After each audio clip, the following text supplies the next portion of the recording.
Election commission కూడా మీకు topic ఓకేనా. సో ఇవాళ topic election commission. So election commission అనేది ఏంటంటే అమ్మా ఏ పార్ట్ కిందకి వస్తుంది అంటే పార్ట్ 15 కిందకి వస్తుంది. పార్ట్ 15 ఎలక్షన్ కమిషన్ అనేది పార్ట్ 15 కిందకి వస్తుంది. మనకి ఆర్టికల్స్ అనేది 324 నుంచి స్టార్ట్ అవుతుంది. మనకి ఆర్టికల్ 324 నుంచి election commission of India start అవుతుంది అనమాట. సో ఎందుకు ఇది పర్టికులర్ ఇవాళ ఎందుకు మాట్లాడుతున్నాం సార్ అంటే ఇది ఎగ్జామినేషన్ పార్ట్ చాలా ఇంపార్టెంట్, గ్రూప్ 2 లెవెల్ ఇంపార్టెంట్. దాంతో పాటు మన కేసీఆర్ మనకి నేషనల్ పార్టీ చేసుకుందాం అనుకుంటున్నారు. అంటే రేపు ఎగ్జామినేషన్ పార్టీ కూడా నేషనల్ పార్టీకి ఏమేమి కండిషన్స్ ఉండాలి, election commission of India role ఏంటి, దాని ఫంక్షన్స్ ఏంటి, దాని గురించి ఏదో మనం మాట్లాడతాం ఓకేనా.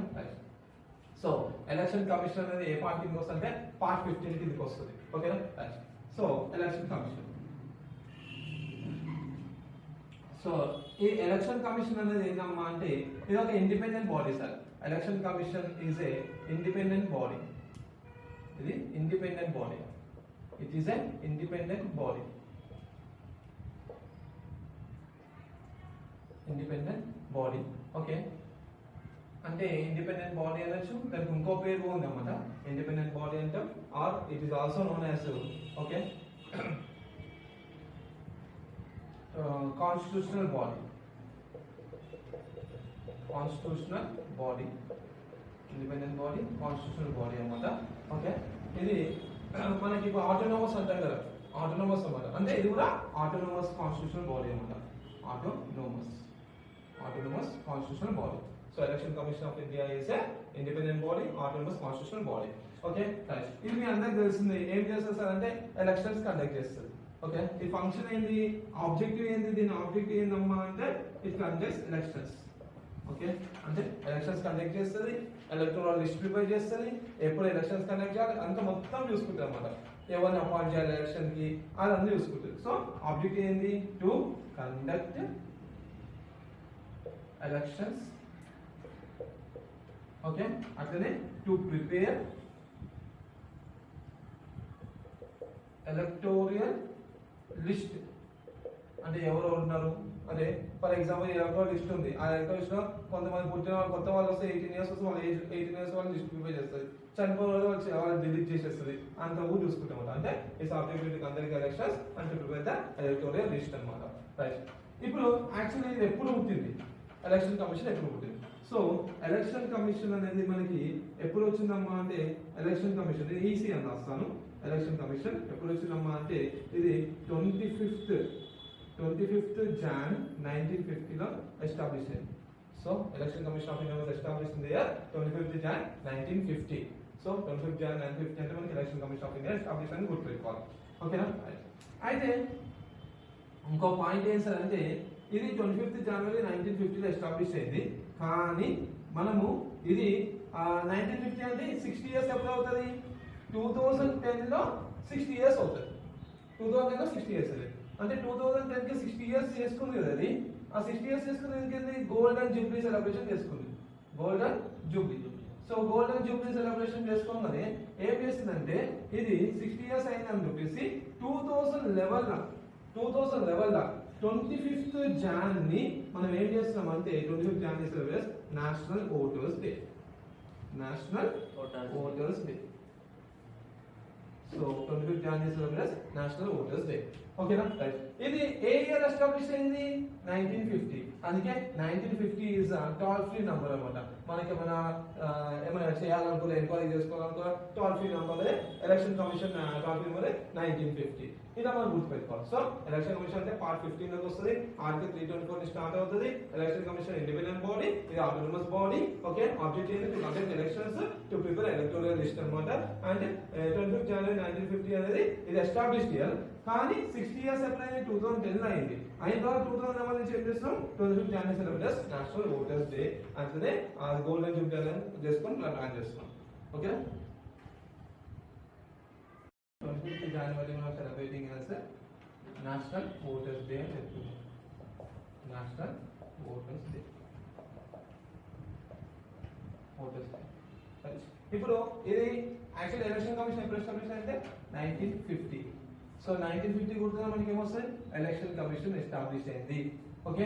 1951 అంటే ఏం గుర్తొస్తుంది మనకి, 18th April 1951 ఏం జరిగిందమ్మా అంటే 1951 లో మనకి ఏం జరిగింది ఆచార్య వినోబా భావే భూదాన్ మూవ్మెంట్ స్టార్ట్ చేసింది భూదాన్ మూవ్మెంట్ స్టార్టెడ్ బై ఆచార్య వినోబా భావే ఓకేనా 1952 ఏం జరిగినాయి ఫస్ట్ జనరల్ ఎలక్షన్ జరిగింది ఫస్ట్ జనరల్ ఎలక్షన్ జరిగినాయి 1953 ఏమైంది 1953 ఏమైందంటే అది మనకి స్టేట్ రీఆర్గనైజేషన్ కమిషన్ ఎస్టాబ్లిష్ అయింది స్టేట్ రీఆర్గనైజేషన్ కమిషన్ ఎస్టాబ్లిష్ 1953 లో అట్లనే ఆంధ్ర స్టేట్ ఎప్పుడు ఫామ్ అయిందమ్మా అంటే ఆంధ్ర స్టేట్ లో మనకి ఆంధ్ర స్టేట్ కూడా 1 అక్టోబర్ 1953 లో ఆంధ్ర స్టేట్ ఫామ్ అయింది అదే ఇయర్ లో మనకి ఖమ్మం డిస్ట్రిక్ట్ కూడా ఫామ్ అయింది ఖమ్మం డిస్ట్రిక్ట్ కూడా 1 అక్టోబర్ 1953 లో ఫామ్ అయింది అది గుర్తుపెట్టుకోవాలి మనం నెక్స్ట్ 1954 లో ఏం జరిగిందంటే భారత రత్న అవార్డు ఎస్టాబ్లిష్ చేసినారు భారత రత్న అవార్డు 1954 లో ఎస్టాబ్లిష్ చేసినారు ఓకే 1955 లో ఏమైందమ్మా అంటే state bank of India establish అయింది state bank of India establish అయింది 1956 లో ఏమైందమ్మా అంటే మనకి అంబేద్కర్ బిఆర్ అంబేద్కర్ బుద్ధిజం లో కన్వర్ట్ అయ్యిండు 1956 లో అతనే first AP Andhra Pradesh state formation అంటే నవంబర్ 1 ఏపీ ఫామ్ అయింది ఆంధ్రప్రదేశ్ ఫామ్ అయింది 1956 లో ఓకే నెక్స్ట్ 1957 అంటే మనకి ఏం గుర్తొస్తుందంటే బాబా అటామిక్ రీసెర్చ్ సెంటర్ ఎస్టాబ్లిష్ అయింది బాబా అటామిక్ రీసెర్చ్ సెంటర్ ఎస్టాబ్లిష్ అయింది 1957 లో అట్లనే ఇంటర్నేషనల్ అటామిక్ ఎనర్జీ కమిషన్ కూడా అదే ఇయర్ లో ఎస్టాబ్లిష్ అయింది 1957 లో వియన్నా ఆస్ట్రియా అన్నమాట నెక్స్ట్ 1958 ఏంటంటే డిఆర్డిఓ ఎస్టాబ్లిష్ అయింది defence research and development organisation establish అయింది 1959 ఏమైంది సార్ అంటే మనకి పంచాయతీరాజ్ ఇన్స్టిట్యూషన్ స్టార్ట్ అయింది ఎక్కడ రాజస్థాన్ లో స్టార్ట్ చేస్తున్నారు ఇది మనకు గుర్తుపెట్టుకోవచ్చు అంటే 1950 ఇట్లా 59 దాకా మేము అన్ని ఈజీగా గుర్తుపెట్టుకోవడానికి ఈజీ ఉంటుంది అనమాట ఓకేనా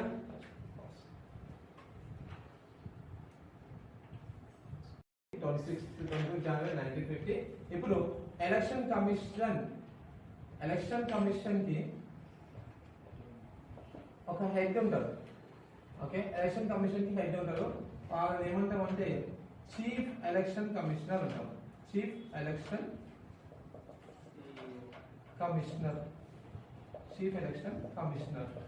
okay chief election commissioner okay CEC chief election commissioner okay ఈ చీఫ్ ఎలక్షన్ కమిషనర్ ని ఎవరు అపాయింట్ చేస్తారు అంటారు is appointed by the president okay chief election commissioner is appointed by the president appoint చేస్తారు ఓకే రైట్ ఇప్పుడు నువ్వు chief election commissioner అయినావు అంటే ఎన్ని సంవత్సరాలు రూల్ చేస్తావు టర్మ్ అన్నమాట టెన్యూర్ వచ్చేసి మీకు చీఫ్ ఎలక్షన్ కమిషనర్ టెన్యూర్ వచ్చేసి 65 ఇయర్స్ అమ్మా అంటే 65 ఇయర్స్ అంటే టెన్యూర్ వచ్చేసి 6 ఇయర్స్ అది 6 ఇయర్స్ రూల్ చేస్తావు టెన్యూర్ 6 ఇయర్స్ రిటైర్మెంట్ వచ్చేసి 65 ఇయర్స్ అన్నమాట 65 ఇయర్స్ లోపల నువ్వు రూల్ చేస్తుంటావు అన్నమాట 65 ఇయర్స్ వచ్చే వారికి అన్నమాట రైట్ ఇప్పుడు క్వశ్చన్ ఏంటంటే మనకి కాన్స్టిట్యూషన్ బాడీస్ లో చూస్తే మనకి కొంతమంది ఉన్నారు కొంతమంది చూస్తే ఎలక్షన్ కమిషన్ ఉన్నది కదా election commission controller auditor general of India ఓకేనా right UPSC union public service commission ఈ ముగ్గురికి ఉన్న చైర్పర్సన్స్ కి అంటే election commission control auditor general of India union public service commission కు ఉన్న చైర్పర్సన్స్ ఉన్నారు కదా వాళ్ళ టెన్యూర్ వచ్చేసి ఎంతమ్మా అంటే టెన్యూర్ వచ్చి 6 ఇయర్స్ ఈ ముగ్గురికి ఇంపార్టెంట్ ఓకేనా మనకి control auditor general of India term ఎన్ని సంవత్సరాలు అంటే 6 ఇయర్స్ ఎలక్షన్ కమిషన్ ఆఫ్ ఇండియాకి ఎలక్షన్ అంటే chief election commission 6 years UPSC chairperson కూడా 6 ఇయర్స్ అట్లే మనకి స్టేట్ పబ్లిక్ సర్వీస్ కమిషన్ ఉంది కదా స్టేట్ పబ్లిక్ సర్వీస్ కమిషన్ వాళ్ళది కూడా 6 ఇయర్స్ అన్నమాట ఓకేనా అది గుర్తుపెట్టుకోవాలి పాయింట్ అనేది ఓకేనా పాయింట్ అర్థమైందమ్మా రైట్ ఇది ఎలక్షన్ కమిషన్ అపాయింట్ చేస్తామన్నమాట ఓకే ఇది అపాయింటెడ్ బై ప్రెసిడెంట్ ఇది అన్నమాట క్లియరా రైట్ ఇప్పుడు ఎలక్షన్ కమిషన్ అపాయింట్ అయ్యారు first chief election commissioner of India okay is ఎవరమ్మా అంటే Sukumar Sen first chief election commission of India Sukumar Sen and present chief election commission of India ఎవరమ్మా అంటే present chief election commission of India Rajiv Kumar ఇప్పుడు ఈయన ఎన్నో chief election commissioner అంటే 25th chief election commissioner of India ఓకేనా అట్లనే ఫస్ట్ ఫీమేల్ ఎవరమ్మా అంటే first female chief election commissioner వచ్చేసి రమాదేవి ఓకే విఎస్ రమాదేవి అనేది ఒక అమ్మాయి okay VS Ramadevi. Okay, she has worked as a first Chief Election Commissioner of India. Okay, next Election Commissioner of India వచ్చేస్తున్నారు. First వచ్చినారు, president వచ్చేస్తున్నారు, and female chief election commissioner వచ్చినారు. Right, next ఇప్పుడు chief election commissioner ఇలా అయిపోయింది. అయితే మనకి ఏమైందమ్మా అంటే ఇన్ ద ఇయర్ 1988 లో ఏమైంది సార్ అంటే 61st కాన్స్టిట్యూషన్ అమెండ్మెంట్ యాక్ట్ వచ్చింది. 61st కాన్స్టిట్యూషన్ అమెండ్మెంట్ యాక్ట్ వచ్చింది. ఇన్ ద ఇయర్ 1988 లో 61st కాన్స్టిట్యూషన్ అమెండ్మెంట్ యాక్ట్ వచ్చింది. అప్పటి వరకు అంటే 1988 దాకా ఓటింగ్ రైట్ ఎంత ఉందమ్మా అంటే ఓకే 21 ఇయర్స్ ఉండాలి. 21 ఇయర్స్ ఉంటేనే ఓటింగ్ కి ఎలిజిబుల్ అన్నమాట. 1988 దాకా పాస్ అయినా 88 లో మనకి ఏందమ్మా అంటే 61st కాన్స్టిట్యూషన్ అమెండ్మెంట్ యాక్ట్ వచ్చిందమ్మా. 61st కాన్స్టిట్యూషన్ అమెండ్మెంట్ యాక్ట్ వచ్చింది. ఈ యాక్ట్ వచ్చిందన్నమాట. ఈ యాక్ట్ వచ్చేదాకా ఏమైందమ్మా అంటే మనకి ఓటింగ్ రైట్స్ ఎంత ఉందమ్మంటే 21 ఇయర్స్ ఉండే. ఓటింగ్ రైట్స్ 21 ఇయర్స్ ఉండే. దాని కాస్త ఏమైందంటే ఈ యాక్ట్ వచ్చింది. ఇది 61st కాన్స్టిట్యూషన్ అమెండ్మెంట్ 1988. ఈ యాక్ట్ ప్రకారం ఏమైందమ్మా అంటే 21 ఇయర్స్ కాస్త రెడ్యూస్డ్, అంటే 21 ఇయర్స్ ఏమైందమ్మా అంటే it is reduced to 18 years. So age తగ్గింది ఎట్లా అంటే మనకి 18 ఇయర్స్ అంటే 61st కాన్స్టిట్యూషన్ అమెండ్మెంట్ యాక్ట్ ఇప్పుడు 1988. ఎవరు తెచ్చారు అంటే రాజీవ్ గాంధీ. ఎవరు తీసుకొచ్చారు అంటే ఆ టైంలో ఎవరు ఉన్నామంటే Rajiv Gandhi is the prime minister of India. Rajiv Gandhi ఆ టైంలో మనకి ఈ యాక్ట్ వచ్చింది అన్నమాట. ఓకే, దాని తర్వాత ఈ యాక్ట్ రాగానే ఏమైతుంది అప్పుడు చాలా మంది కూడా ఓటర్స్ కి ఎలిజిబుల్. సో అప్పుడు ఓటర్స్ కి ఎలిజిబుల్ ఉన్నప్పుడు అప్పటి వరకు మనకి ఇండియాకి ఎలక్షన్ కమిషన్ కి ఒక్కడే ఉన్నారు అనమాట. ఎలక్షన్ కి ఒక్కడే ఉన్నారు, ఒక్క మగవాళ్ళ ఒక్కడే ఉన్నారు. ఎవరమ్మా అంటే చీఫ్ ఎలక్షన్ కమిషనర్. మొత్తం ఆయనే చూసుకోవాలి. ఆయన ఒక్కడే చూసుకోవడానికి కష్టమవుతుంది కదా, అట్లా అని చెప్పేసి మన వాళ్ళు అంటే అప్పుడు ఏం చేస్తుంటే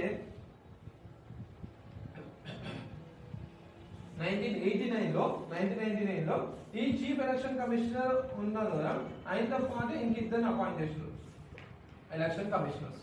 అంటే ఇప్పుడు ఎంతమంది అయినా 3 మెంబర్స్ బాడీ. 1988 దాకా ఒకటే బాడీ, ఒకరి మెంబర్, సింగిల్ మెంబర్. దాని తర్వాత 1989 ఏమైంది చీఫ్ ఎలక్షన్ కమిషనర్ కాస్త ఆయనకి హెల్ప్ చేయడానికి ఎలక్షన్ కమిషనర్స్ కూడా వచ్చిందన్నమాట. 1989 ఎప్పుడు 16th అక్టోబర్ ఓకే 1989 లో చీఫ్ ఎలక్షన్ కమిషన్ కి ఇద్దరు అపాయింట్ అయ్యారు. కానీ ఇది ఒక 1 ఇయర్ దాకానే ఉండే. మళ్ళీ తర్వాత 1990లో ఏమైందమ్మా అంటే మళ్ళీ ఏమైంది ఇద్దరిని తీసేస్తే మళ్ళీ single person chief election commission of India rule చేస్తున్నారు. దాని తర్వాత మళ్ళీ ఏమైంది 1993లో మళ్ళీ ఏం చేసినారు మళ్ళీ chief election commission of India ఉంది కదా, మళ్ళీ ఆయన కలిపడానికి ఇద్దరిని అపాయింట్ చేసినారు ఎలక్షన్ కమిషనర్స్. అంటే ఇప్పుడు వాళ్ళకి ఇప్పుడు కూడా ప్రస్తుతాలు కూడా ఏంటంటే ఒక చీఫ్ ఎలక్షన్ కమిషనర్ అండ్ ఇద్దరు ఎలక్షన్ కమిషనర్స్ ఇప్పుడు ఉండాలన్నమాట. పాయింట్ అర్థమైందా సార్? క్లియరా? సో మనం చెప్తే వినండి. ఫస్ట్ ఫీమేల్ అంటే రమాదేవి. యాక్చువల్లీ 1988 దాకా 21 ఇయర్స్ వాళ్ళకి ఉన్నవాళ్ళే ఓటుకి ఎలిజిబుల్ అనమాట. అప్పుడు 61st కాన్స్టిట్యూషన్ అమెండ్మెంట్ ఎవరు తెచ్చారు? రాజీవ్ గాంధీ తెచ్చినారు. ఆ దేవుళ్ళ వల్ల 21 ఇయర్స్ నుంచి 18 ఇయర్స్ ఏజ్ డిక్రీజ్ అయిపోయింది. అప్పుడు వాళ్ళకి అంత డిక్రీజ్ కాగా చాలా మంది ఓటింగ్ ఎలిజిబుల్ కదా, అది మొత్తం చూసుకోవడానికి ఒక్క పర్సన్ ఉన్నారు, ఓవర్ చీఫ్ ఎలక్షన్ కమిషనర్. ఆయనకి హెల్ప్ చేయడానికి ఇద్దరు ఎలక్షన్ కమిషనర్ అపాయింట్ చేస్తారు. ఏ ఇయర్ లో? 1989 లో. దాని తర్వాత మళ్ళీ ఏమైంది 1 ఇయర్ లో మళ్ళీ దాని తర్వాత మళ్ళీ ఒక్కటే సింగిల్ మెంబర్ వచ్చింది. మళ్ళీ తర్వాత 1990 ఏం చేసారు మళ్ళీ ఇద్దరిని ఆయనకి అసిస్టెంట్స్ కదా, అంటే అసిస్టెంట్స్ అంటే ఈయనకి ఎంత ప్రిఫరెన్స్ ఉందో వాళ్ళకు అంతే ప్రిఫరెన్స్, శాలరీస్ కానీ అవన్నీ కూడా సేమ్ ఉంటాయి. అంతేగాని ఆయన తక్కువ ఈయన తక్కువ ఇది అందరూ ఒక దాగా ఉంటారు అన్నమాట. కాకపోతే మెయిన్ అయితే చీఫ్ ఎలక్షన్ కమిషనర్ అంటాం. పాయింట్ అర్థమైందా? క్లియరా? సో 1989 లో మనకి ఏంటంటే already 61st constitution amendment act వచ్చింది కదా, దాని ప్రకారం 1989 ఏం చేసిన అంటే universal adult franchise. Okay, universal adult franchise అంటే వస్తుందన్నమాట. దీని ప్రకారమే 21 ఇయర్స్ కాస్త ఏమైంది 18 ఇయర్స్. 21 ఇయర్స్ కాస్త ఏమైంది 18 ఇయర్స్ గా చేంజ్ అయింది. 21 ఇయర్స్ కాస్త ఏమైంది 18 ఇయర్స్ అయింది. ఇది 1989 లో. ఓకేనా? రైట్. ఇప్పుడు క్వశ్చన్ ఏంటంటే ఇవి ఇంపార్టెంట్, ఎస్ఎస్సి ఎగ్జామ్స్ కంటే చాలా ఇంపార్టెంట్ ఇది. Which state is the first state which conducted elections based on universal adult franchise అంటారు. which is the first state we started elections based on universal adult franchise అంటే that is Manipur. అంటే మణిపూర్ అనే state అనేది universal adult franchise base మీద elections conduct చేసింది అన్నమాట. ఏది అది గుర్తుపెట్టుకోవాలి. ఇప్పుడు 1948 టైమింగ్ ఓకేనా. Right point. అంటే 1948 లో అది ఇండియాలో వస్తుంది. దాని తర్వాత మెల్లమెల్ల దాని ప్రాసెస్ ఉంది, ఎలక్షన్స్ కండక్ట్ చేస్తారు. 1948 లో మణిపూర్ ఇండియాలోకి వస్తుంది. ఓకేనా. అప్పటి వరకు ఒక కింగ్ రూల్ చేస్తారు, రాజా రూల్ చేస్తారు. ఓకేనా. తర్వాత 1989 లో యూనివర్సల్ అడల్ట్ ఫ్రాంచైజ్ బేస్ మీద ఫస్ట్ ఎలక్షన్స్ కండక్ట్ చేసింది అంటే మణిపూర్. ఓకేనా. రైట్ పాయింట్ అర్థమైందమ్మా. రైట్ ఇప్పుడు ఎలక్షన్ కమిషన్ చేస్తుంది. ఓకే, యూనివర్సల్ అడల్ట్ ఫ్రాంచైజ్ చేస్తుంది, ఎలక్షన్ కండక్ట్ చేస్తుంది. అయితే ఈ ఎలక్షన్స్ కండక్ట్ చేసేటప్పుడు ఓకేనా, ఎలక్షన్ కండక్ట్ చేసేటప్పుడు ఇది ఏమేమి ఫంక్షన్స్ ఉంది, దీని ఫంక్షన్స్ ఏంటి అంటే ఎలక్షన్ కమిషన్ ఫంక్షన్స్ ఏంటి. ఎలక్షన్ కమిషన్ ఫంక్షన్స్ ఏంటంటే మనకి 3 రకాల ఫంక్షన్స్ ఉంటాయి ఎలక్షన్ కమిషన్. ఒకటి వచ్చేసి administrative functions, administrative functions, okay, advisory functions and quasi judicial functions. Quasi judicial function, administrative function, advisory functions, quasi judicial functions. Administrative functions అంటే ఏం sir అంటే ఒక పొలిటికల్ పార్టీ స్టార్ట్ చేయాలంటే ఇప్పుడు for example Telangana government BRS party అని పెడదాం అనుకుంది. అప్పుడు ఏం చేస్తుంది, ఒక హ్యాండ్ రిటన్ నోటిఫికేషన్ రాసి వీళ్ళకి పంపిస్తుంది, ఈసీ పంపిస్తుంది. అప్పుడు ఈసీ వాళ్ళు చెక్ చేసి ఓకే రైట్, ఇప్పుడు నువ్వు పొలిటికల్ పార్టీ పెట్టినావు, ఆ పొలిటికల్ పార్టీకి ఏమేమి ఉండాలి, క్వాలిటీస్ ఏమి ఉండాలి, నీ పైన ఏమైనా కేసెస్ ఉన్నాయా అవన్నీ చెక్ చేస్తుంది. దాంతోపాటు నీకు సింబల్ అలౌ చేయడము అదంతా కూడా అడ్మినిస్ట్రేటివ్ ఫంక్షన్స్. దాంతోపాటు ఎలక్షన్స్ కండక్ట్ చేయడము ఓకేనా, అదంతా చూసుకునే administrative functions. Next advisory functions.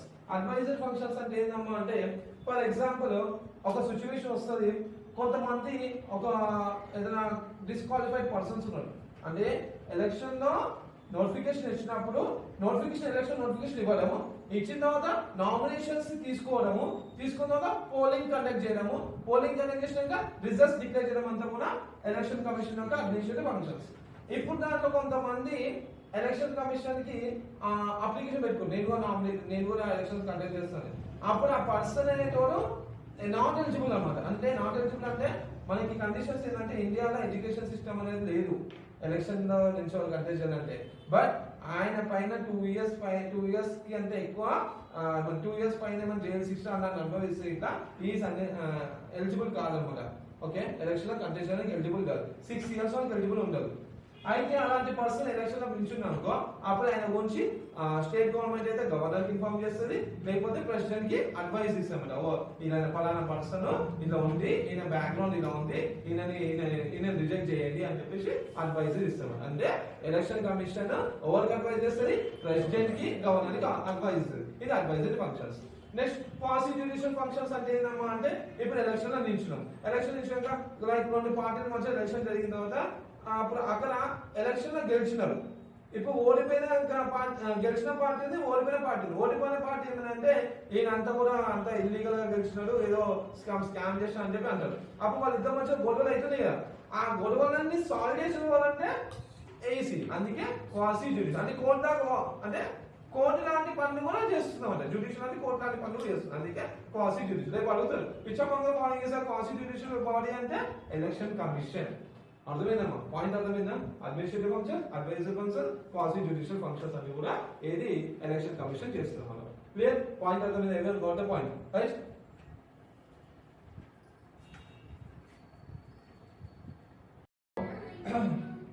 మనకి advisory body, క్వాసి judicial functions, advisory functions ఉంది రైట్. ఇంకో పాయింట్ ఏంటంటే ఇప్పుడు గుర్తుపెట్టుకోవాల్సిన పాయింట్ ఏంటంటే ఆర్టికల్ 324 ప్రకారం ఏందమ్మా అంటే ఎలక్షన్ కమిషన్ ఉంటుంది.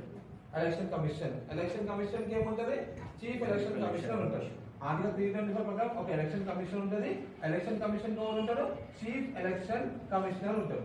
ఓకేనా right. Official building of election commission is known as Nirvachan Sadhan.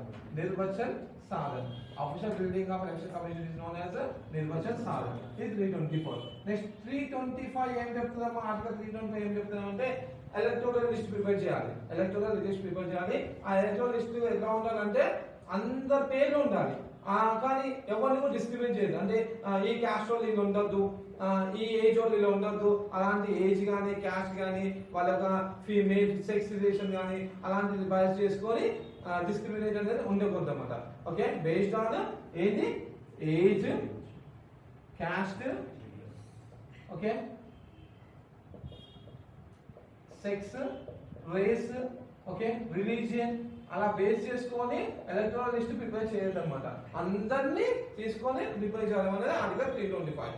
ఓకేనా. నెక్స్ట్ ఆర్టికల్ 326 ఇది ఇంపార్టెంట్. ఆర్టికల్ 326 ఏంటమ్మా అంటే ఆర్టికల్ 326 ఏం చెప్తుందంటే యూనివర్సల్ అడల్ట్ ఫ్రాంచైజ్ ఉంది కదా, ఆ universal adult franchise, universal adult franchise, universal adult franchise, okay, universal adult franchise ప్రకారం ఏంటంటే రైట్ టు ఓట్, ఏంది రైట్ టు ఓట్ అంటే మనం అంటాం కదా, మేము ఓట్ చేసిన అంటే మేము ఫింగర్ చూపిస్తుంది కదా, ఓకేనా, అదేంటమ్మా right to vote. A article కదా, ఆర్టికల్ రేపు అడగాలి ఎలక్షన్స్, జనరల్ ఎలక్షన్స్ వస్తుంది కదా, అప్పుడు ఏంటంటే ఆర్టికల్ 326 ప్రకారం నేను ఓట్ చేసే హక్కు నాకు ఉంది, okay, no one can stop me అని చెప్పి అనొచ్చు అనమాట. ఓకేనా, ఆర్టికల్ 326 ఏంటమ్మా రైట్ టు ఓట్, ఓకేనా, రైట్ టు ఓట్. ఈ right to vote is a fundamental right అంటాడు. It's not a fundamental right, it's a constitutional right, it's a constitutional right. ఇది ఏంటమ్మా అంటే it's a constitutional right, constitutional right. Right to vote is a constitutional right, not a fundamental right. ఇది గుర్తుపెట్టుకోవాల్సిన point అర్థమైందా? ఇవేం కావాలి 324 ప్రకారం election commission plus 325 ప్రకారం వాళ్ళకి ఎలక్టోరల్ లిస్ట్ ప్రిపేర్ చేస్తారు. అది ఎలాంటి కూడా డిస్క్రిమినేషన్ లేకుండా ఏజ్ కానీ సెక్స్ కానీ అందరినీ అన్ని రకాలుగా అందరినీ ఇంక్లూడ్ చేయాలి పేర్లు, అంతా డిస్క్రిమినేట్ ఉండదు అనమాట. అదే 326 ఏం చెప్తారంటే right to vote, universal adult franchise, it is a constitutional right.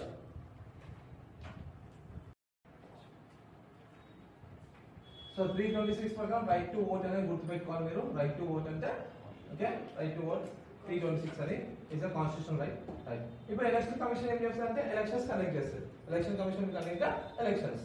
అయితే ఈ ఎలక్షన్స్ కండక్ట్ చేసినప్పుడు ఏం చేస్తుందమ్మా అంటే ఎలక్షన్స్ కండక్ట్ చేసిన ఎలక్షన్ కమిషన్ ఆ ఎలక్షన్స్ కండక్ట్ చేసేటప్పుడు వాళ్ళు కొన్ని రూల్స్ అండ్ రెగ్యులేషన్స్ పెడతారు. ఏంటంటే కోడ్ ఆఫ్ కండక్ట్ అని రిలీజ్ చేస్తారు. అంటే పొలిటికల్ పార్టీస్ అందరికి కోడ్ ఆఫ్ కండక్ట్, ఓకేనా, code of conduct. Code of conduct అంటే ఏంటమ్మా అంటే వాళ్ళు ఎలక్షన్స్ టైంలో ఎక్కడెక్కడ ర్యాలీలు తీయాలి, ఎక్కడ అంటే చర్చెస్ దగ్గర కానీ లేకపోతే మాస్క్ దగ్గర కానీ టెంపుల్స్ దగ్గర ర్యాలీలు తీయాలి, ఎడ్యుకేషన్ ఇష్యూస్ దగ్గర ర్యాలీ తీయదు, ఓకేనా. అలానే మనకి ఈ ర్యాలీస్ కూడా పోలింగ్ డేట్ ఉన్నప్పుడు ముందు రోజున బంద్ చేయాలి. ఆ పోలింగ్ టైంలో వైన్ షాప్స్ బంద్ చేస్తారు 2 days. అలా కొన్ని కోడ్ ఆఫ్ కండక్ట్స్ రూల్ చేస్తారు అన్నమాట. అవి ఫాలో అవ్వాలి అన్ని ఎలక్షన్ అన్ని పొలిటికల్ పార్టీస్ అన్ని కూడా, రైట్. నెక్స్ట్ అట్లా మనకి ఇప్పుడు ఒక పార్టీ ఉంది, ఒక పార్టీ, ఆ పార్టీని రీజనల్ పార్టీ, నేషనల్ పార్టీ ఎలా అంటారు, ఇది important. Okay, how can we consider party as a political party and regional party? ఎందుకంటే ఇప్పుడు తెలంగాణలో ఉన్న regional party is going to become a national party అని అన్నారు. ఎందుకు దాని ఛాన్సెస్ ఉన్నాయా అని చూద్దాం. ఇప్పుడు ఓ రీజనల్ పార్టీ అవ్వడానికి కారణం ఏంటంటే రీజనల్ పార్టీ అని ఎప్పుడు అంటాం ఒక పార్టీని, ఓకేనా, ఒక పార్టీ రీజనల్ పార్టీ ఎప్పుడు అంటామంటే ఇన్ ఏ స్టేట్ ఆ ఎలక్షన్స్ లో ఆ స్టేట్ ఎలక్షన్స్ లో ఎంత మంది 3% ఓట్స్ వస్తే 3% ఓట్స్ వస్తే ఓకే, ఆ ఎలక్షన్ లో ఆ స్టేట్ లో ఎలక్షన్స్ లో 3% ఓట్స్ వస్తే అండ్ 3% ఓట్స్ వచ్చి ఎన్ని సీట్లు వచ్చినాయి? ఇఫ్ దే వన్ 3 seats అంటే 3 సీట్లు గెలిచారంటే ఆ స్టేట్ గవర్నమెంట్ లో అప్పుడు it is consider as a regional party. ఒక పార్టీని పొలిటికల్ పార్టీ రీజనల్ పార్టీ ఎప్పుడు అంటామో ఆ ఎలక్షన్స్ లో 3% ఓట్స్ వచ్చి 3 సీట్లు వస్తుందని రీజనల్ పార్టీ అంటాం. అదే ఒకవేళ నేషనల్ పార్టీ అని ఎప్పుడు అంటాం సార్ అంటారు. సో నేషనల్ పార్టీ అని ఎప్పుడు అంటాం సార్ అంటే అది నేషనల్ పార్టీ ఎప్పుడు అంటాం సార్ అంటే అది ఒక కంటెస్ట్ చేయాలి. ఎలక్షన్స్ ఎలా కంటెస్ట్ చేయాలి?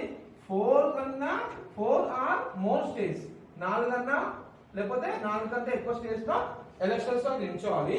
ఆ ఎలక్షన్స్ నిల్చుంటే దాంట్లో ఎంత రావాలి? 6% ఆఫ్ ది ఓట్స్ రావాలి. 6% ఆఫ్ ది ఓట్స్ రావాలి. 6% ఆఫ్ ది ఓట్స్ వస్తే అప్పుడు 6% ఆఫ్ ఓట్స్ వస్తే అప్పుడు దాన్ని మనం ఏమంటామో నేషనల్ పార్టీ అనొచ్చు. ఆర్ ఎన్ని అన్నానంటే లెవెల్ లోక్సభ సీట్స్ రావాలి. లెవెల్ లోక్సభ సీట్స్ ఉండాలి. లెవెల్ లోక్సభ సీట్స్ విన్ అయితే ఎన్ని లెవెల్ లోక్సభ సీట్స్ ఎన్ని మళ్ళీ అది 4 స్టేట్స్ లో విన్ అయితే అప్పుడు దాన్ని ఏమంటామో is consider as a national party. National party మొత్తం రాదు, అది 4 స్టేట్ లో కంటెస్ట్ కావాలి, ఎలక్షన్ లో నిల్చోవాలి, 6% ఓట్స్ కావాలి, అప్పుడే నేషనల్ పార్టీ అంటారు. పాయింట్ అర్థమైందా? క్లియరా? ఎవరి గోత పాయింట్ ఇది నేషనల్ పార్టీ సంబంధించిన క్లియర్ అంటే ఎలక్షన్ ఎలా కండక్ట్ చేస్తుంటాయి. నెక్స్ట్ ఏంటమ్మా అంటే ఇప్పుడు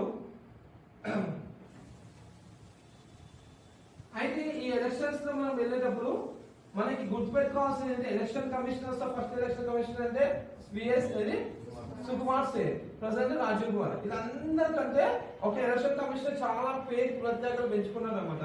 ఆయన్ని టిఎన్ శేషన్ అన్నాము. టిఎన్ శేషన్ ఇది చాలా రికమెండేషన్ అనమాట. అంటే ఒక ఎలక్షన్స్ కండక్ట్ చేసాం 14 days వాళ్ళు క్యాన్వాసింగ్ చేసుకోవచ్చు.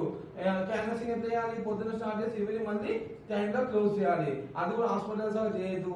అన్ని కొన్ని రూల్స్ అండ్ రెగ్యులేషన్ తీసుకొచ్చు. అందుకే ఈయన చాలా గ్రేట్ అనమాట. టిఎస్ శేషన్ అంటే ఎలక్షన్ కమిషనర్స్ లో టోప్ అంటే ఈయన అనమాట. టిఎన్ శేషన్. ఓకేనా? అయితే ఇంకో పాయింట్ ఏంటమ్మా అంటే గుర్తుపెట్టుకోవాల్సింది అంటే ఇప్పుడు ఎలక్షన్ లో నిల్చుంటాం, ఎలక్షన్ కి ఓట్ వేయడానికి వెళ్తాం, మనం కంటెస్ట్ చేయడానికి వెళ్తాం. ఎలక్షన్ లో ఓట్ వేయడానికి వెళ్ళినప్పుడు మనకి ఎలక్షన్ లో ఓట్ వేసినప్పుడు మన ఫింగర్ కి అంటే లెఫ్ట్ హ్యాండ్ 4 ఫింగర్ మనకి లెఫ్ట్ హ్యాండ్ 4 ఫింగర్ కి ఇంక్ వేస్తారన్నమాట. ఎందుకు? నీలా ఇంకో పర్సన్ వచ్చి ఓట్ వేయకుండా ఉండడానికి ఐడెంటిఫై చేయడానికి ఒక ఇంక్ పెడతారు. అది అడుగుతుంది ఎగ్జామ్ లో. ఆ ఇంక్ ఏంటంటే ఇండెలిబుల్ ఇంక్ అంటాం. ఏందమ్మా? ఇండెలిబుల్ ఇంక్ అంటాం. ఇండెలిబుల్ ఇంక్.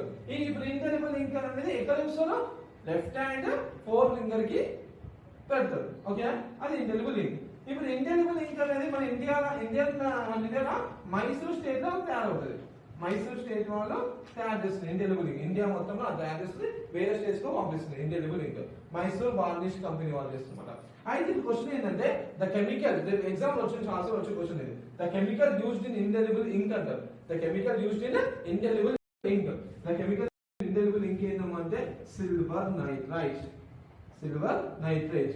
ఓకేనా? ఇది ఇంపార్టెంట్. సిల్వర్ నైట్రేట్ అనేది ఇండెలిబుల్ ఇంక్ ఎక్కడ యూజ్ చేస్తామో ఇండెలిబుల్ ఇంక్ లో సిల్వర్ నైట్రేట్ కెమికల్ యూజ్ చేస్తాం. దాని వల్లనే అది ఎక్కువ రోజులు ఉంటుంది. మన పాయింట్ అర్థమైందా సార్? క్లియరా? సిల్వర్ నైట్రేట్ ఎక్కడ యూజ్ చేస్తామో ఇండెలిబుల్ ఇంక్ లో యూజ్ చేస్తాం. అదే సిల్వర్ అయోడైడ్ ఉంటుంది. సిల్వర్ అయోడైడ్ ఎక్కడ యూజ్ అంటే ఆర్టిఫిషియల్ రెయిన్ కోసం క్లౌడ్స్ పైన చల్లుతారు. దాని వల్ల ఏమైతే ఆర్టిఫిషియల్ రెయిన్ పడుతుంది. సిల్వర్ అయోడైడ్ అది రెయిన్ ఫాల్ కోసం. సిల్వర్ నైట్రేట్ అనేది ఇండెలిబుల్ ఇంక్. కన్ఫ్యూజ్ కావద్దు మీరు. సిల్వర్ నైట్రేట్ ఒకటి గుర్తుపెట్టుకోండి, ఇంకోటి ఈజీ గుర్తుంటుంది. పాయింట్ అర్థమైందా సార్? రైట్, ఇది గుర్తుపెట్టుకోవాలి. నెక్స్ట్ ఇంకో పాయింట్ ఏంటంటే ఇప్పుడు ఇది వచ్చేసింది ఎలక్షన్స్ మనం అనుకున్నాము. ఓకే, ఇండెలిబుల్ ఇంక్ వస్తుంది. ఇదంతా పాయింట్ అనేది. ఇప్పుడు మనం ఎలక్షన్ లో ఓట్ వేసేయడానికి వెళ్ళినప్పుడు నేను పర్టికులర్ గా నేను ఫర్ ఎగ్జాంపుల్ సార్ నేను ఓట్ వేయడానికి వెళ్ళాను. ఆ ఓట్ ఎలక్షన్ లో నా ప్రియ శిష్యుడు కంటెస్ట్ చేస్తున్నాడు. ఎంపీ లాగా పవన్ అని కంటెస్ట్ చేస్తున్నాడు. ఆయనే ఎలక్షన్ లో కంటెస్ట్ చేస్తున్నప్పుడు నేను ఆయనకే ఓట్ వేసినా నాకు ఇన్నర్ ఫీలింగ్ నేను ఓట్ వేసినా మరి నాకు డౌట్ ఆయనకే వేసినా లేదా అని చెప్పేసి. అందుకే మన గవర్నమెంట్ ఏం చేసిందంటే వివిపిఏటి అనే ఒకటి తీసుకొచ్చిందంట. వివిపిఏటి అంటే ఓటర్ వెరిఫైడ్ ఆడిట్ ట్రయల్ అంటాం. ఓటర్ వెరిఫైడ్ ఆడిట్ ట్రయల్ అంటే ఒక పేపర్. అంటే నువ్వు ఓట్ వేయగానే ఓటింగ్ మిషన్ బ్యాలెట్ మీద ఓట్ వేయగానే అది కనిపిస్తుంది అన్నమాట. ఇలా ప్రింట్ పేపర్ ప్రింట్ అయ్యి నీకు చూపిస్తుంది. ఇది పర్టికులర్ గా నువ్వు ఈ సింబల్ కి ఓట్ వేసినావు, పువ్వా లేకపోతే సైకిల్ ఏదోనా అది చూపిస్తుంది అనమాట నీకు. ఓకే, అది ఓటర్ వెరిఫైడ్ ఆడిట్ ట్రయల్. ఓకేనా? ఇది ఎప్పుడు వచ్చిందని 2013 తీసుకొచ్చినది పాయింట్ అనేది. ఓకేనా? అట్లా మనకి 2013 ఇంకో పాయింట్ వచ్చిందమ్మా. అంటే ఇప్పుడు నేను ఎలక్షన్ లో ఓట్ వేయడానికి వెళ్ళాను. అక్కడ ఎలక్షన్ లో ఓట్ వేయడానికి వెళ్తే మా సీతారామన్ ఏరియా నుంచి ఎలక్షన్ లో చాలా మంది కంటెస్ట్ చేస్తున్నారు. దాని నుంచి మా పర్సన్స్ ఉన్నారు. ఒక ప్రేమ్ నించున్నాడు, ఒక బలరాం నించున్నాడు, ఒక గణేష్ నించున్నారు. వీళ్ళు ముగ్గురుగా అక్కడ ఎలక్షన్ లో నించున్నారు. బట్ ఈ ముగ్గురు నాకు నచ్చట్లేదు. I don't prefer this persons. వీళ్ళు ముగ్గురు ఏందో నాకు తెలుసు, నాకు మీరు ఎవరు కూడా నచ్చట్లేదు. But I have a right. మన ఇండియన్ గవర్నమెంట్ ప్రకారము ఈ హ్యాస్ మనకు రైట్ ఉంది. మనకు ఎవరు కూడా నచ్చకపోతే ఫ్రీడమ్ ఆఫ్ ఎక్స్ప్రెషన్ ప్రకారం మనం ఆయనకి ఓట్ వేయకుండా మనకి ఓటు క్యాస్ట్ చేయాలి. ఆర్టికల్ 326 ప్రకారం ఓట్ వేయాలి. బట్ ఆ ముగ్గురికి ఓటు వేయదు నేను. అప్పుడు ఏంటంటే ఆర్టికల్ 2013 వచ్చింది ఏంటంటే నోటా అంటే none of the above. None of the above అనేది 2013 వచ్చింది. వివిపిఐటి 2013 వచ్చింది. ఓకేనా? అట్లనే మనకి 2013 ఇంకోటి వచ్చిందమ్మా. అదేంటమ్మా అంటే ఇప్పుడు మనకి ఇంతకుముందు చెప్పా కదా ఎలక్షన్ ఇచ్చిన ఒక ప్రేమ బాలరాం వీళ్ళందరూ. అయితే ప్రేమ్ దగ్గర చూస్తే 10 బెంజ్ కార్లు ఉన్నాయి, ఇలా చాలా ఆస్తులు ఉన్నాయి వీళ్ళ దగ్గర. అయితే ఈ ఆస్తులు ఎక్కడి నుంచి వచ్చినా నాకు తెలియాలి. అప్పుడు వీళ్ళు ఎలక్షన్ కంటెస్ట్ చేసే ముందు వీళ్ళ ఆస్తులు, వీళ్ళ మిస్సెస్ ఆస్తులు, మళ్ళీ వీళ్ళ పిల్లల ఆస్తులు, ఈ ఆస్తుల గురించి అక్కడ ఇన్ఫర్మేషన్ ఇవ్వాలి. అది అంటే అది కూడా ఒక 2013 లో వచ్చింది అనమాట. పాయింట్ అర్థమైందా? దట్ ఇవన్నీ మనకి ఎలక్షన్ సంబంధించిన పాయింట్స్. పాయింట్ అర్థమైందమ్మా? క్లియరా? సో పాయింట్ గుర్తు పెట్టుకోవాలి. ఇప్పుడు ఏంటంటే అమ్మా, ఎలక్షన్ కమిషన్ ఉంది కదా, ఎలక్షన్ కమిషన్ ఎవరెవరికి ఎలక్షన్స్ కండక్ట్ చేస్తుంది? ఎలక్షన్ కమిషన్ ఎవరెవరికి ఎలక్షన్ కండక్ట్ చేస్తుంది? అక్కడ స్టేట్ ఎలక్షన్ కమిషన్ ఉంటుంది. స్టేట్ ఎలక్షన్ కమిషన్, ఈ స్టేట్ ఎలక్షన్ కమిషన్ ఎవరెవరికి ఎలక్షన్స్ కండక్ట్ చేస్తుంది. ఓకే, ఇంపార్టెంట్ ఇది. ఓకే, ఇప్పుడు ఎలక్షన్ కమిషన్ ఎవరెవరికి ఎలక్షన్స్ కండక్ట్ చేస్తుందమ్మా అంటే, ప్రెసిడెంట్ కి ఎలక్షన్ ఏదో చేస్తారు. President election state election commission అదే ఎలక్షన్ కమిషన్ చేస్తుంది సెంట్రల్. అండ్ గవర్నర్ వీళ్ళ కండక్ట్ చేస్తారు. సార్ గవర్నర్ గారు, vice president. Okay, vice president కి ఎలక్షన్స్, ప్రెసిడెంట్ కి ఎలక్షన్స్ ఎలక్షన్ కమిషన్ చేస్తుంది. అట్లనే లోక్సభ అండ్ రాజ్యసభకి ఎలక్షన్స్ చేసుకోవచ్చు. అట్లనే మనకి ఇంకోటి ఏంటమ్మా అంటే, president, vice president, Lok Sabha, Rajya Sabha and state assemblies కూడా ఎలక్షన్స్. ఓకేనా, స్టేట్ అసెంబ్లీస్ కూడా ఎలక్షన్స్ ఎలక్షన్ కమిషన్ కండక్ట్ చేస్తుంది. మరి స్టేట్ ఎలక్షన్ కమిషన్ ఎవరికి కండక్ట్ చేస్తారు సార్ అంటే, మనకి పంచాయత్ ఇన్స్టిట్యూషన్స్ ఉంది కదా, పంచాయత్స్.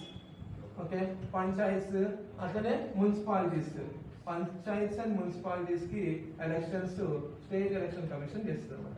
ఇది గుర్తుపెట్టుకోవాలి. ఓకేనా, రేపు అడుగుతారు క్వశ్చన్, ఇలా కన్ఫ్యూజ్ కావాలి మీరు. వీళ్ళు నలుగురికి మాత్రం వేస్తారు, వీళ్ళు పంచాయత్స్ కి మున్సిపాలిటీస్ వేస్తారు.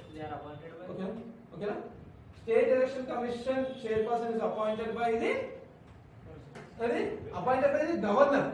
State election commission is appointed by the governor but remote only by the president. ఇది గుర్తుపెట్టుకోవాల్సిన పాయింట్ అర్థమైందమ్మా? రైట్, ఇది మనకి అంటే ఎలక్షన్ కమిషన్, దాని కింద స్టేట్ ఎలక్షన్ కమిషన్. మన స్టేట్ ఎలక్షన్ కమిషన్ మనం చూసుకొని మన డిస్ట్రిక్ట్ ఎలక్షన్ కమిషనర్స్ అలా డిఫరెంట్ ఉంటుంది అనమాట. వాళ్ళ ఎలక్షన్ కండక్ట్ చేస్తారు. పాయింట్ అర్థమైందా? ఇది మీరు గుర్తుపెట్టుకోవాల్సిన పాయింట్.